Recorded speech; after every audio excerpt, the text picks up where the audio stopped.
नमस्कार, DSD वर्ल्डमध्ये आपले स्वागत आहे. हँगिंग हा शब्द ऐकल्यावर कोणत्याही व्यक्तीला दिवसा तारे दिसू लागतात. जीवन आणि मृत्यूमधील अंतर भयावह बनते. बरोबर 40 वर्षापूर्वी दिल्लीच्या तिहार तुरुंगात 20व्या शतकातील फाशीची घटना इतिहासाच्या पानांमध्ये नोंदली गेली आहे. तर फाशी दिल्यानंतर 2 तास दोषी जिवंत राहिला. त्याचा श्वासोच्छवास चालू होता आणि हृदयाची धडधड चालूच होती. होय, 40 वर्षापूर्वी 31 जानेवारी 1982 रोजी गीता चोप्रा बलात्कार आणि हत्या प्रकरणात सर्वोच्च न्यायालयाने फाशीची शिक्षा सुनावलेले दोषी रंगा, कुलजीत सिंग आणि बिल्ला जसबीर सिंग यांना तिहार तुरुंगात एकत्र फाशी देण्यात आली होती. आश्चर्यकारक गोष्ट म्हणजे 2 तास लटकवल्यानंतर डॉक्टरांनी नियमानुसार त्याची तपासणी केली असता बिल्ला मृत झाला होता, पण रंगाची नाडी अजूनही कार्यरत होती. 31 जानेवारी 1982 रोजी सकाळी रंगा आणि बिल्ला यांना फाशी दिल्यानंतर तुरुंग अधिकाऱ्यांसह तिथे उपस्थित असलेल्या जल्लादांनी फकीरा आणि कल्लू असे गृहीत धरले होते की निर्धारित वेळेपर्यंत फासावर लटकवल्यानंतर रंगा आणि बिल्ला यांना फाशी दिली जाईल. मरतात, दोघेही मेलेत. फाशीबाबत एवढी अनिश्चितता होती की त्यानंतर अधिकारी, कर्मचारी आणि जल्लादासह सर्वजण तिथून निघून गेले, कारण त्यानंतरची प्रक्रिया 2 तासांनी होणार होती. रंगा आणि बिल्लाला फाशी दिल्याच्या 2 तासानंतर नियमानुसार पोस्टमॉर्टम पूर्वी डॉक्टर फाशीच्या घरी त्यांच्या मृतदेहाची तपासणी करण्यासाठी गेले असता धक्कादायक बाब समोर आली. प्रकाश डॉक्टरांनी नाडी तपासली असता बिल्ला मृत झाल्याचे आढळले, पण रंगाची नाडी तपासली असता ती हलत होती आणि तो जिवंत होता. आश्चर्याची बाब म्हणजे तिहार तुरुंगातील अधिकारी, कर्मचारी आणि कुशल जल्लाद यांच्या उपस्थितीत फाशी दिल्यानंतरही रंगा जिवंत होता. डॉक्टरांनी हा प्रकार तिहार कारागृहातील वरिष्ठ अधिकाऱ्यांना सांगताच त्यांना धक्काच बसला आणि तिथे एकच खळबळ उडाली.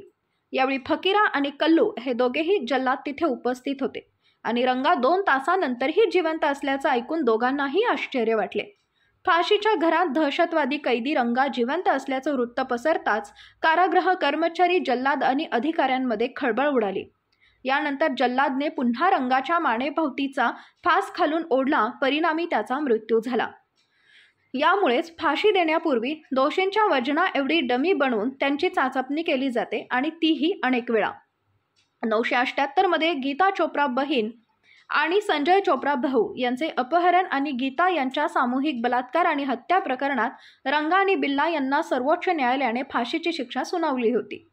31 जानेवारी 1982 रोजी दोघांनाही दिल्लीतील तिहार तुरुंगात फाशी देण्यात आली. देशभरात गदारोळ झाल्यानंतर हे प्रकरण तब्बल 8 महिने न्यायालयात चालले. दोघांनाही सर्वोच्च न्यायालयाने 7 एप्रिल 1989 रोजी फाशीची शिक्षा सुनावली.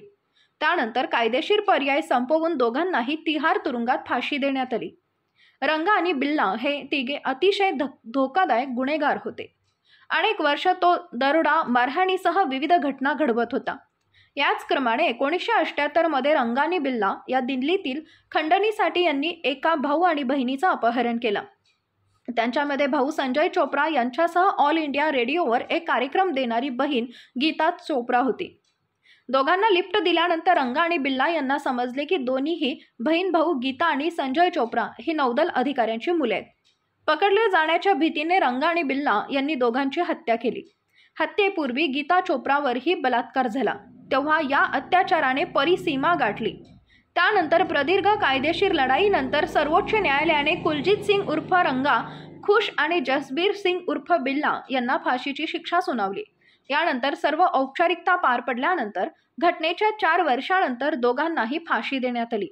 रंगा आणि बिल्लाला फाशी देण्यासाठी फकीरा आणि कालू या 2 जल्लादांना तिहार प्रशासनाने फरीदकोट आणि मेरठ तुरुंगातून बोलावले होते. फाशी देण्यापूर्वी रंगा आणि बिल्ला अत्यंत अस्वस्थ होते. आपण केलेल्या गुन्ह्याला फासावर लटकवणं निश्चित असल्याचं या दोघांच्याही लक्षात आले. अशा स्थितीत 31 जानेवारी 1982 रोजी सकाळी चहा दिला असता दोघांनीही अनिच्छेने प्यायला, तसेच इच्छापत्र सोडण्यास नकार दिला. त्यानंतर फाशीच्या क्रमाने 31 जानेवारी 1982 रोजी फाशीच्या दिवशी त्यांचे चेहरे झाकून त्यांच्या गळ्यात फास लावण्यात आला. ब्लॅक वॉरंट या पुस्तकानुसार मरण्यापूर्वी रंगाने जो बोले सो निहाल संत श्री अकाल म्हटले, तर बिल्ला रडला त्याचवेळी जल्लादने यकृत बाहेर काढल्यानंतर सुमारे 2 तासानंतर त्यांच्या मृतदेहाची तपासणी करणाऱ्या डॉक्टरांना रंगाला नाडी असल्याचं आढळून आलं। यानंतर रंगाचा मृतदेह ज्या विहिरीत लटकत होता त्या विहिरीत एका पहारेकऱ्याला उतरवण्यात आले। गार्डने खाली येऊन रंग्याचे पाय ओढले। यानंतर रंगा आणि बिल्लाला फाशी देण्याची प्रक्रिया पूर्ण झाली। याबद्दल तुम्हाला काय वाटतं कमेंटमध्ये नक्की सांगा। तेव्हा पुन्हा भेटू पुढील भागात। तोपर्यंत धन्यवाद।